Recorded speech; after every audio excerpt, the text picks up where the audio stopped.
Assalamualaikum warahmatullahi wabarakatuh. Bertemu kembali dengan saya Advokat Hermansyah. Apa kabar semuanya, sahabat Herman SHR? Semoga dalam keadaan sehat dan dimudahkan dalam pekerjaan aktivitas sehari-hari. Baik, kali ini kita akan membahas tentang apa itu hak-hak dari tersangka dan atau terdakwa. Meskipun status sudah tersangka dan terdakwa, tetap masih ada hak-hak secara hukum yang diberikan kepada tersangka atau terdakwa sesuai dengan hukum acara pidana. Hukum acara pidana sebagaimana Undang-Undang Nomor 8 Tahun 1981. Baik ya, kita pertama akan mengkaji tentang apa itu hak-hak tersangka. Di sini ada dalam proses penangkapan. Hak-hak tersangka dalam proses penangkapan: 1. Tersangka yang hendak ditangkap diberikan hak untuk ditunjukkan kepadanya tentang surat tugas dari kepolisian, baik itu penyidik atau penyidik pembantu. Jadi setiap petugas kepolisian yang akan melakukan penangkapan akan ada surat tugas yang diberikan kepadanya. Nah, itu harus ditunjukkan pihak kepolisian kepada tersangka yang hendak dilakukan penangkapan. Kemudian kedua, berhak untuk diberikan kepadanya surat penangkapan. Jadi setiap yang dilakukan penangkapan pasti ada surat perintah penangkapannya.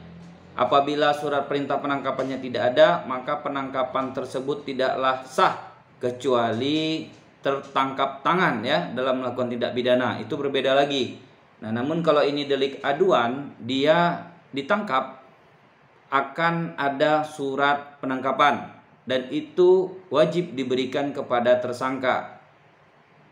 Nah, yang ketiga, surat tembusan tersebut ya, penangkapan tersebut harus sesegera mungkin diberikan atau ditembuskan kepada keluarga tersangka. Nah, selama-lamanya menurut peraturan yang pernah saya jalani, pernah juga melakukan prapit terhadap hal ini, selama-lamanya diberitahukan 7 hari waktu ya, itu selama-lamanya diberikan 7 hari sesuai dengan undang-undang dan peraturan. Nah, dalam hal ini ya, tersangka yang dilakukan penangkapan harus sudah pernah dilakukan pemanggilan 2 kali sebelumnya. Jadi dia sudah ada dipanggil 2 kali sebelumnya sebagai saksi atau sebagai terlapor ya. Namun apabila dia tidak hadir, maka surat penangkapannya diterbitkan. Nah, kalau tiba-tiba keluar surat penangkapan, itu juga jadi pertanyaan dan itu harus dijelaskan secara hukum oleh penyidik kepada tersangka seperti apa, karena sebenarnya menyalahi undang-undang, harusnya dipanggil dahulu. Kalaupun terjadi upaya paksa adalah upaya perintah membawa ya, pernah kita kaji kemarin, adalah surat perintah membawa untuk menghadirkan si terlapor ya, untuk diambil keterangannya sebelum dia jadi tersangka, belum terjadi penangkapan. Nah, kemudian tersangka yang dilakukan penangkapan ini berhak untuk mengajukan pra-peradilan. Nah, terkait dengan pra-peradilan adalah upaya menguji apakah tindakan dari penyidik dibenarkan oleh undang-undang. Jadi saat ini meskipun undang-undang belum berubah terkait pra-peradilan, sebenarnya penetapan tersangka saja sudah bisa diajukan pra-peradilan. Jadi nggak perlu harus ditangkap baru diajukan pra-peradilan, karena semenjak adanya putusan Mahkamah Konstitusi terkait dengan penahanan bisa diajukan dalam objek pra-peradilan itu di tahun 2014, maka pra-peradilan meskipun secara KUHP belum berubah, secara aturan di lapangan sudah ada perubahan. Banyak sekarang penetapan tersangka sudah diajukan pra-peradilan oleh tersangka. Kemudian yang kedua, hak-hak tersangka setelah dilakukan penahanan. Jadi Penahanan juga ada surat biasa SPH ya, surat perintah penahanan itu diberikan kepada tersangka terkait dengan apa dia ditahan. Apa hak-haknya setelah dilakukan penahanan adalah satu, tersangka berhak segera dilakukan pemeriksaan oleh penyidik ya. Kemudian tersangka berhak diberitahukan ya apa yang pasal yang dipersangkakan kepadanya. Itu harus dijelaskan penyidik atau penyidik pembantu kepada tersangka terkait dengan apa pasal yang dipersangkakan kepadanya. Tersangka berhak untuk didampingi oleh penasihat hukum ya atau advokat. Di sini tersangka boleh memilih sendiri terkait dengan penasihat hukum atau penasihat hukum yang telah disediakan oleh pihak kepolisian. Tersangka berhak menerima turunan berita acara pemeriksaannya. Jadi tersangka berhak ya untuk menerima turunan terkait dengan BAP, berita acara pemeriksaan atas dirinya. Nantinya akan untuk pembelaan seperti apa duduk peristiwa pidana yang sebenarnya terjadi. Tersangka berhak untuk mengajukan gugatan pra peradilan ya. Tersangka berhak untuk mendapat kunjungan ya, baik dengan keluarganya, kemudian sanak keluarga, rohaniawan, kemudian juga dokter pribadi apabila tersangka sakit ya. Itu tersangka diberikan hak untuk boleh melakukan surat menyurat ya. Jadi nanti penyidik atau penyidik pembantu menyediakan ya untuk fasilitas terkait dengan tersangka boleh surat menyurat.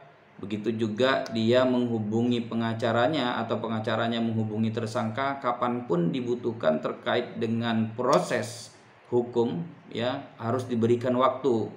Karena banyak juga di lapangan terkait dengan hal ini masih diberikan waktu yang terkadang menghilangkan hak-hak dari advokat. Tersangka berhak untuk mengajukan penangguhan penahanan. Ini namanya penangguhan penahanan. Sebenarnya dia pemindahan jenis tahanan. Karena seperti yang kita bahas kemarin, jenis tahanan itu ada 3 ya. Pertama, jenis tahanannya itu tahanan rumah tahanan negara ya, kemudian tahanan rumah dan tahanan kota. Nah, namun ini adalah kewenangan daripada penyidik apakah permohonan penangguhan ini dapat diberikan oleh penyidik, di mana itu adalah hak, silahkan diajukan.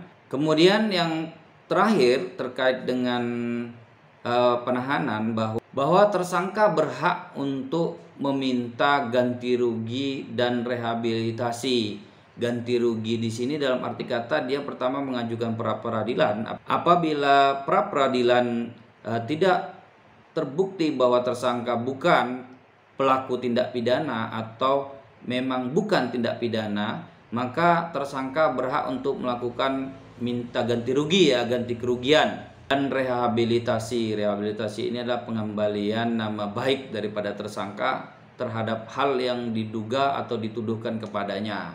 Itu merupakan hak-hak tersangka yang telah ditahan. Kemudian yang ketiga adalah hak-hak tersangka pada proses penuntutan. Di sini sudah tahap 2 maju kepada JPU, Jaksa Penuntut Umum, ini yang sudah mau diajukan ke pengadilan.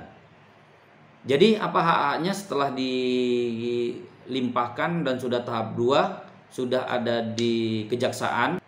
Yang pertama, tersangka berhak perkaranya untuk segera dimajukan ke pengadilan oleh Jaksa Penuntut Umum. Jadi jaksa perkara segera diajukan untuk diadili. Kemudian tersangka ya berhak segera diadili oleh pengadilan sebagaimana pasal 50 KUHP ya. Jadi tidak memakan waktu lama, biasa di pengadilan setelah lengkap berkasnya maka segera akan diadili. 3, terdakwa berhak untuk diadili dalam sidang terbuka, kecuali undang-undang menyatakan sidang itu tertutup seperti pencabulan ya, ada pasal-pasal khusus, apalagi korbannya anak ya, itu harus tertutup. Namun nantinya putusan tetap harus dibuka dan terbuka untuk umum. Kemudian terdakwa berhak untuk menghadirkan saksi ya, saksi-saksi yang meringankan dia ya. Saksi added charge namanya, meringankan terdakwa. Juga saksi ahli, apabila terdakwa juga memakai saksi ahli untuk memperjelas tindak pidana, itu juga merupakan hak yang diperbolehkan secara undang-undang. Kemudian terdakwa diberikan hak untuk melakukan upaya hukum biasa ataupun luar biasa. Biasa di sini dalam arti kata banding dan kasasi, kemudian upaya peninjauan kembali.